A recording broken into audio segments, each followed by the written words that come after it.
ನಾನು ಸುಮ್ಮನೆ ನಿಮ್ಮ ಗಮನಕ್ಕೆ ತರ್ತೇನೆ ಕಳೆದ 2-3 ವರ್ಷಗಳಾದಂಥ ವ್ಯತ್ಯಾಸಗಳು.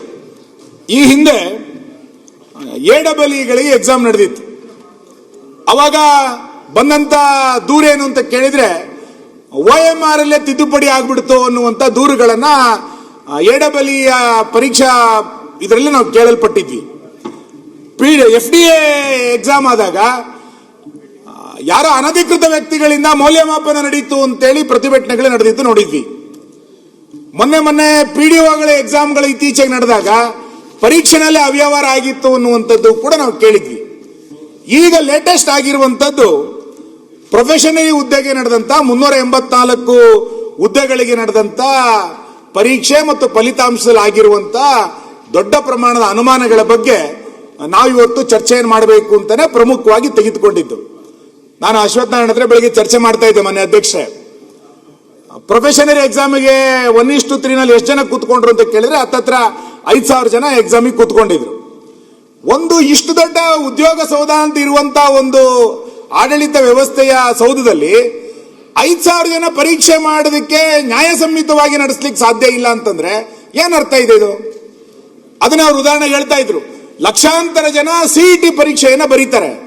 CET ಪರೀಕ್ಷೆಯ ಬಗ್ಗೆ ಗೊಂದಲ ಇಲ್ಲಿಯ ತನಕ ಗೊತ್ತೇ ಇಲ್ಲ. ಲಕ್ಷಾಂತರ ಜನ ಬರ್ತಾರೆ, 100 ಕೇಂದ್ರಗಳು ನಡೆಯುತ್ತೆ. ನಮಗೆ ಪರೀಕ್ಷೆಯಲ್ಲಿ ಅವ್ಯವಹಾರ ಆಯಿತು, ಗೊಂದಲ ಆಯಿತು ಅಂತೇಳಿ ದೂರುಗಳನ್ನು ಕೇಳಲೇ ಇಲ್ಲ. ಇವತ್ತು ಯಾಕೆ ಪದೇ KPSC ನಲ್ಲೇ ಈ ರೀತಿಯಾದಂತಹ ಅನುಮಾನಗಳು ಯಾಕೆ ಬರ್ತಾ ಇದೆ?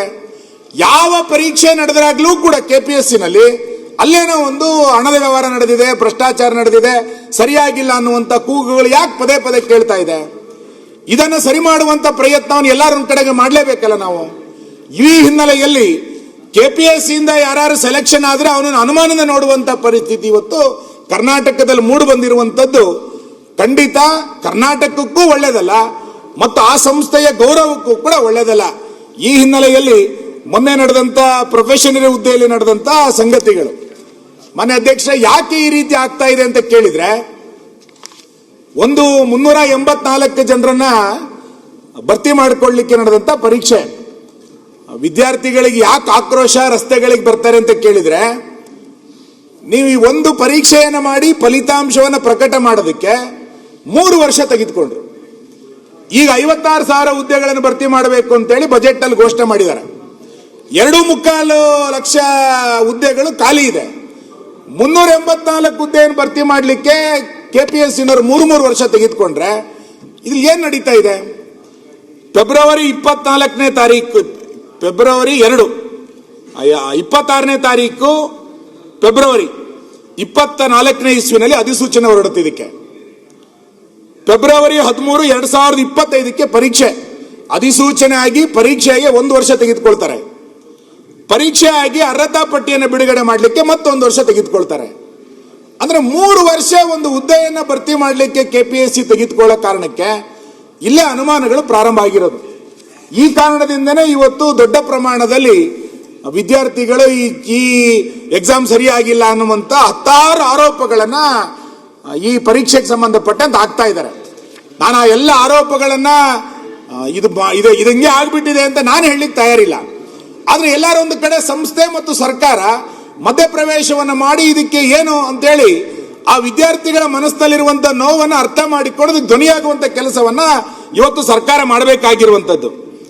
ಬಹಳ ಆಶ್ಚರ್ಯ ಅಂತ ಕೇಳಿದ್ರೆ, ಯಾಕೆ ಇದನ್ನ ಇಷ್ಟು ದೊಡ್ಡ ಪ್ರಮಾಣದ ಭ್ರಷ್ಟಾಚಾರ ಮತ್ತು ಬಹುಕೋಟಿಯ ದುಡ್ಡಿನ ವ್ಯವಹಾರಗಳಲ್ಲಿ ಕೈ ಬದಲಾಯಿಸಿದೆ ಎನ್ನುವಂಥದ್ದಕ್ಕೆ ಬಲವಾದಂತ ಅನುಮಾನಗಳು ಯಾಕೆ ಬರುತ್ತೆ ಅಂತ ಕೇಳ್ತಾ ಇದ್ದಾರೆ. ಪರೀಕ್ಷೆ ಕ್ವಶನ್ ಪೇಪರ್ ಪ್ರಿಂಟ್ ಆಗಬೇಕಾದ್ರೆ ಒಬ್ರು ಕಾರ್ಯದರ್ಶಿ, ಪರೀಕ್ಷೆ ಬರಿಬೇಕಾದ್ರೆ ಒಬ್ರು ಕಾರ್ಯದರ್ಶಿ, ಫಲಿತಾಂಶ ಬರಬೇಕಾದ್ರೆ ಒಬ್ರು ಕಾರ್ಯದರ್ಶಿ, ಕಂಟ್ರೋಲರ್ ಒಬ್ರೆ. ಈಗ ಇಲ್ಲಿ ಅನುಮಾನಗಳು ಬರ್ತಾ ಇರುವಂತದ್ದೇ ಕಂಟ್ರೋಲರ್ ಮೇಲೆ. ಈ ಕಂಟ್ರೋಲರ್ ಕೆಲಸ ಏನು? ಈ ಪರೀಕ್ಷೆ ಪ್ರಾರಂಭ ಆದಾಗಿನಿಂದ ಫಲಿತಾಂಶ ಬರೋ ತನಕ ಕಂಟ್ರೋಲರ್ ಕೆಲಸವನ್ನ ಅವನು ಏನೇನು ಮಾಡ್ದ ಇಲ್ಲಿ? ಇದು ಈ ಅನುಮಾನಗಳು ಇವತ್ತು ದೊಡ್ಡವಾಗಿ ನಿರ್ಮಾಣ ಆಗ್ತಾ ಇರುವಂತದ್ದು. ಈ ಹಿನ್ನೆಲೆಯಲ್ಲಿ ನಾನು ಕೇಳ್ತಾ ಇರೋದೇನಂತ ಕೇಳಿದ್ರೆ, ಅವ್ರು ಆರೋಪ ಮಾಡ್ತಾ ಇದ್ದಾರೆ. ನಾನು ಆರೋಪಕ್ಕೆ ಮತ್ತೆ ಬರ್ತೇನೆ. ವಿದ್ಯಾರ್ಥಿಗಳ ನಡುವೆ ಮನಸ್ಸಲ್ಲಿರುವಂತ ಅನುಮಾನಗಳು ಆಮೇಲೆ ಬರ್ತೇನೆ. ಅದಕ್ಕೆ ಎಲ್ಲರೂ ಒಂದು ಕಡೆಗೆ ಸರ್ಕಾರಿ ಹುದ್ದೆಗಳು ಸಾಮಾನ್ಯ ಜನರಿಗೆ ಸಿಗೋಂಗಿಲ್ವಾಗರೆ? ಸರ್ಕಾರಿ ಹುದ್ದೆ ಕೇವಲ ಶ್ರೀಮಂತರಿಗೆ ಮಾತ್ರ ಸರ್ಕಾರಿ ಹುದ್ದೆನಾ? ಪ್ರಭಾವಿ ಇರೋಂಥವ್ರಿಗೆ ಮಾತ್ರ ಸರ್ಕಾರಿ ಹುದ್ದೆನಾ? ಉಳ್ಳವರಿಗೆ ಮಾತ್ರ ಸರ್ಕಾರಿ ಹುದ್ದೆನಾ? ಅಥವಾ ಯಾರೋ ಸರ್ಕಾರಿ ನೌಕರರಿದ್ದಾರೆ ಅವನ ಮಗನಿಗೆ ಮಾತ್ರ ಮತ್ತೆ ಸರ್ಕಾರಿ ಹುದ್ದೆನಾ? ಇದು ಇವತ್ತು ಚರ್ಚೆ ಆಗ್ತಾ ಇರುವಂತ ವಿಷಯಗಳು. ಈ ಹಿನ್ನೆಲೆಯಲ್ಲಿ KPSC ಅಲ್ಲಿ ಇವತ್ತು ಆಗಿರುವಂತಹ ಅನುಮಾನಗಳ ಬಗ್ಗೆ ನಾವು ಅನುಮಾನಗಳನ್ನ ಏನು ವ್ಯಕ್ತ ಮಾಡಿದ್ದಾರೆ ಅಂತ ಕೇಳಿದ್ರೆ, 2 ಅನುಮಾನಗಳನ್ನ ಇವತ್ತು ಸಾರ್ವಜನಿಕವಾಗಿ ವ್ಯಕ್ತ ಆಗಿರುವಂತದ್ದು. ಮೊದಲನೇದು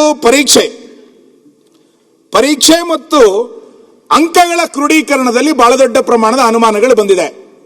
ಪರೀಕ್ಷೆ ಆಗಿದೆ, ನಂತರ ಅಂಕಗಳನ್ನ ಮಾರ್ಕ್ಸ್ ಅನ್ನ ಕ್ರೋಢೀಕರಣ ಮಾಡಬೇಕಾದ್ರೆ ತಡ ಆಗಿದೆ, ಅಲ್ಲೆಲ್ಲ ಒಂದು ಕಡೆ ಅವ್ಯವಹಾರಗಳಾಗಿದೆ ಎನ್ನುವಂಥದ್ದು ಇವತ್ತು ಅನುಮಾನಗಳು ವ್ಯಕ್ತ ಆಗಿರುವಂಥದ್ದು. ಕ್ರೋಢೀಕರಣ ಆದ ನಂತರ, ಅಂಕೆಗಳ ಕ್ರೋಢೀಕರಣ ಆದ ನಂತರ ಅರ್ಹತಾ ಪಟ್ಟಿಯನ್ನ ಘೋಷಣೆ ಮಾಡಬೇಕಾದ್ರೆ ಬಹಳ ದೊಡ್ಡ ಪ್ರಮಾಣದ ವ್ಯತ್ಯಾಸಗಳಾಗಿದೆ ಎನ್ನುವಂಥದ್ದನ್ನು ಕೂಡ ವಿದ್ಯಾರ್ಥಿಗಳು ಹೇಳಲಿಕ್ಕೆ ಶುರು ಮಾಡಿದ್ದಾರೆ. ಮಾನ್ಯ ಅಧ್ಯಕ್ಷ, ಇಲ್ಲಿ ಬಹಳ ಚರ್ಚೆಯ ವಿಷಯ ಮತ್ತು ಪತ್ರಿಕೆಗಳು ಬಹಳ ದೊಡ್ಡದಾಗಿ ಬಿಂಬಿಸಿರುವಂಥದ್ದು ಏನು ಅಂತ ಕೇಳಿದ್ರೆ, ಪರೀಕ್ಷಾ ಕೊಠಡಿಗಳು ಬೇರೆ ಬೇರೆ ಕಡೆ ಇತ್ತು. 16 ಕಡೆಗಳಲ್ಲಿ ಪರೀಕ್ಷಾ ಕೊಠಡಿಗಳಿತ್ತು.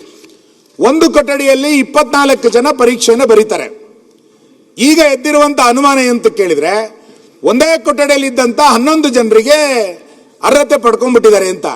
ಹಾಗಾದ್ರೆ ಆ ಕೊಠಡಿಯಲ್ಲಿ 11 ಜನ ಅರ್ಹತೆ ಇಲ್ವಾ ಅನ್ನೋಂಥ ಪ್ರಶ್ನೆ ಅಲ್ಲ. ಇಲ್ಲಿ ಒಂದೇ ಸೀರಿಯಲ್ ನಂಬರ್ ಸರಣಿ ಸೀರಿಯಲ್ ನಂಬರ್ಗಳಲ್ಲೇ ಇರುವಂತವ್ರು ತೆಗೆದುಕೊಂಡಿದ್ದಾರೆ. ಒಂದೇ ಕೊಠಡಿಯಲ್ಲಿ 11 ಜನರ ಮೇಲೆ ಜನರಿಗೆ ಕೆಲಸ ಸಿಕ್ಕಿದೆ, ಅಂದ್ರೆ ಪರೀಕ್ಷೆಯಲ್ಲಿ ಪಾಸ್ ಆಗಿದ್ದಾರೆ. ಮಾಸ್ ಆಗಿ ಆಲ್ ಮ್ಯಾನೇಜ್ಮೆಂಟ್, ಪರೀಕ್ಷಾ ಕೊಠಡಿಗಳ ಮ್ಯಾನೇಜ್ಮೆಂಟ್ಗಳನ್ನೇ ಆಗ್ಬಿಟ್ಟಿದೆಯೋ ಅನ್ನೋ ಮಟ್ಟಿಗೆ ಅನುಮಾನಗಳು ಇವತ್ತು ವ್ಯಕ್ತ ಆಗಿದೆ. ಈ ಹಿನ್ನೆಲೆಯಲ್ಲಿ ಇವತ್ತು ಸರ್ಕಾರ ಇವತ್ತು ಏನ್ ಮಾಡುತ್ತೆ, KPSC ಇದಕ್ಕೆ ಏನು ಉತ್ತರ ಕೊಡುತ್ತೆ ಎನ್ನುವಂಥದ್ದು ಚರ್ಚೆ ಆಗಬೇಕು. ನಾನು ಆ ಸೀರಿಯಲ್ ನಂಬರ್ಗಳನ್ನು ಓದ್ಲಿಕ್ಕೆ ಹೋಗೋದಿಲ್ಲ, ಇನ್ಯಾವುದೋ ವಿದ್ಯಾರ್ಥಿಗಳಿಗೆ ಅದರಿಂದ ಅನುಮಾನಗಳು ನೋವು ಆಗೋದು ಬೇಡ. ಆದ್ರೆ ಅದು ನೋಡಿದ್ರೆ ಮಾನ್ಯ ಅಧ್ಯಕ್ಷ ನಿಮಗೆ ಕಳಿಸ್ಕೊಡ್ತೇನೆ. ಸೀರಿಯಲ್ ನಂಬರ್ಗಳು 809, 810, 811, 812, 813, 14, 15, 16, 17, 18, 19, 20, 26, 28 ಸೀರಿಯಲ್ ಇದ್ದರೆ ಯಾರ ಪರೀಕ್ಷೆಯಲ್ಲಿ ಕೂತಾರೆ ಎಲ್ಲರೂ ಅರ್ಹತಾ ಪಟ್ಟಿಯಲ್ಲಿ ಬಂದ್ಬಿಟ್ಟಿದ್ದಾರೆ ಎನ್ನುವಂಥದ್ದು ಬಹಳ ಅನುಮಾನ. ಮತ್ತೆ ಒಂದೇ ಕುಟುಂಬದವರಿಗೆ 4 ಜನರಿಗೆ ಇಲ್ಲಿ ಅರ್ಹತಾ ಪಟ್ಟಿ ಬಂದ್ಬಿಟ್ಟಿದೆ ಅಂತ ಅನುಮಾನಗಳಾಗ್ತಾ ಇರುವಂತದ್ದು. ಹಾಗಾದ್ರೆ ಅವ್ರು ಬುದ್ಧಿವಂತರ ಅಲ್ವಾ ಅನ್ನುವಂತ ವಾದಕ್ಕೆ ನಾನು ಹೋಗೋದಿಲ್ಲ. ಈ ರೀತಿ ಇಷ್ಟು ಜನ ಹೆಂಗೆ, ಅದು ಒಂದೇ ಎಕ್ಸಾಮ್ ನಲ್ಲಿ ಹೆಂಗ್ ಪಾಸ್ ಆಗ್ಬಿಟ್ರು ಅನ್ನುವಂತ ಎಲ್ಲ ಅನುಮಾನಗಳು ಬರ್ತಾ ಇರುವಂತ ಸಂದರ್ಭದಲ್ಲಿ ಇದನ್ನ ಸರ್ಕಾರ ಇವತ್ತು ಅರ್ಥ ಮಾಡಿಕೊಳ್ಬೇಕು ಅನ್ನುವಂತ ವಾದವನ್ನು ನಾನು ಈ ಸಂದರ್ಭದಲ್ಲಿ ಹೇಳ್ತಾ, KPSC ಮತ್ತು ಸರ್ಕಾರ ಮೌನವಾಗಿದ್ದ ಕಾರಣಕ್ಕೆ ವಿದ್ಯಾರ್ಥಿಗಳಿಗೆ ಇಷ್ಟು ದೊಡ್ಡ ಅನ್ಯಾಯ ಆದರೂ ಕೂಡ ಅವರ ಧ್ವನಿಯನ್ನು ಎತ್ತುವಂತ ಪರಿಸ್ಥಿತಿಯಲ್ಲಿ ಯಾರೂ ಇಲ್ಲ. ಆ ಪರೀಕ್ಷೆ ಆದಾಗ 7/5/2025 ವಿದ್ಯಾರ್ಥಿಗಳು ಕಾರ್ಯದರ್ಶಿಗಳು KPSCಗೆ ಒಂದು ಪತ್ರ ಬರೀತಾರೆ. ಏನು, 7/5 ನಡೆದ ಮುಖ್ಯ ಪರೀಕ್ಷೆಯ ಪತ್ರಿಕೆ 2ರ ಉತ್ತರ ಪತ್ರಿಕೆಯನ್ನು ಬೆಳಿಗ್ಗೆ 9 ಸಮಯದಲ್ಲಿ ಕೊಠಡಿ ಸಂಖ್ಯೆ 3ರಲ್ಲಿ ವಿತರಿಸುವ ಸಮಯದಲ್ಲಿ ಸೀಲ್ ತೆರೆದಿರುವ ಬಗ್ಗೆ ಅಭ್ಯರ್ಥಿಗಳು ಆಕ್ಷೇಪಿಸಿದಾಗ KPSC ಸಿಬ್ಬಂದಿಗಳು ಅದರ ಕುರಿತು ಮುಚ್ಚಳಿಕೆ ಬರೆದು ಕೊಡುವಂತೆ ಸೂಚಿಸಿದ್ದಾರೆ ಅಂತ ಹೇಳಿದಾಗ, ಯಾಕೆ ಆನ್ಸರ್ ಶೀಟ್ ಅನ್ನ ಮುಚ್ಚಳಿಕೆ ಸೀಲ್ ಮಾಡಿರಲಿಲ್ಲ, ಓಪನ್ ಯಾಕೆ ಮಾಡಿದ್ರು ಅಂತ ಕೇಳಿದ ದೂರು ಕೊಡಿ ಅಂತ ಹೇಳಿದ್ರು. ದೂರು ಕೊಟ್ಟಿದ್ದಾರೆ, ಲಿಖಿತವಾಗಿ ದೂರು ಕೊಟ್ಟಿದ್ದಾರೆ. ಇಲ್ಲಿಯ ತನಕ ಇದ್ರ ಬಗ್ಗೆ ಏನಾಯ್ತು ಅಂತ ಹೇಳಿ KPSC ಹೇಳಲಿಕ್ಕೆ ಇವತ್ತು ತಯಾರಿಲ್ಲ. ಮತ್ತೆ KPSC ನವರು ವಾದ ಮಾಡ್ತಾರೆ ಏನು ಅಂತ ಕೇಳಿದ್ರೆ, ಆತರ ಒಂದು ಕೊಠಡಿಯಲ್ಲಿ 11 ಜನ ಪಾಸ್ ಆಗೋದು ಸಾಮಾನ್ಯ, ಅದ್ರಲ್ಲಿ ಏನು ತಪ್ಪೇನಿಲ್ಲ, ಇದು ನೋಡ್ತೀವಿ, ಹಿಂಗೆಲ್ಲ ಹೇಳ್ತಾ ಇದ್ದಾರೆ. ನಾನು ಇವತ್ತಿನ ಈ ಚರ್ಚೆನಲ್ಲಿ ಸರ್ಕಾರವನ್ನು ಆಗ್ರಹಿಸೋದೇನು ಅಂತ ಕೇಳಿದ್ರೆ, ಈ ಪ್ರೊಫೆಷನರಿ ಎಕ್ಸಾಮ್ ನಡೆದು ಏನು ಅನುಮಾನಗಳು ಗುಮಾನಿಗಳು ಬಂದಿತ್ತು, ಇದರ ಬಗ್ಗೆ ವರದಿ ಕೊಡಿ ಅಂತೇಳಿ ಮುಖ್ಯ ಕಾರ್ಯದರ್ಶಿಗಳು ಪತ್ರ ಬರೆದಿದ್ರು ಅಂತ ಕೇಳಿದ್ದೆ. ಆ ವರದಿ ಏನಾಯ್ತು? ಸರ್ಕಾರ ವರದಿ ತೆಗೆದುಕೊಂಡಿದ್ಯಾ? KPSCನವರು ಏನಾದ್ರು ರಿಪೋರ್ಟ್ ಕೊಟ್ಟಿದಾರ? ಮುಖ್ಯ ಕಾರ್ಯದರ್ಶಿಗಳ ಪತ್ರಕ್ಕೆ ಏನ್ ರಿಪ್ಲೈ ಕೊಟ್ಟಿದ್ದಾರೆ? ಇದನ್ನ ದಯಮಾಡಿ ಸರ್ಕಾರ ಹೇಳ್ಬೇಕು ಇವತ್ತು. ಅದನ್ನ ಹೇಳಿದಾಗ ಅನುಮಾನಗಳಿಗೆ ಒಂದು ನಾಂದಿ ಆಡದಂಗೆ ಆಗುತ್ತೆ. ಈ ಹಿನ್ನೆಲೆಯಲ್ಲಿ ಸರ್ಕಾರ ಒಂದು ತಕ್ಷಣ ಇದನ್ನ ಯೋಚನೆ ಮಾಡಬೇಕು ಅನ್ನುವಂತ ಮಾತನ್ನು ಹೇಳ್ತಾ, ಕ್ಷಣ ಕ್ಷಣದ ಸುದ್ದಿಗಳಿಗಾಗಿ ಫ್ರೀಡಂ ಟಿವಿ ಸಬ್ಸ್ಕ್ರೈಬ್ ಮಾಡಿ, ಲೈಕ್ ಮಾಡಿ ಹಾಗೂ ಫಾಲೋ ಮಾಡಿ. ಹೊಸ ಸುದ್ದಿಗಳ ನೋಟಿಫಿಕೇಶನ್ಗಾಗಿ ಬೆಲ್ ಐಕಾನ್ ಮೇಲೆ ಕ್ಲಿಕ್ ಮಾಡಿ.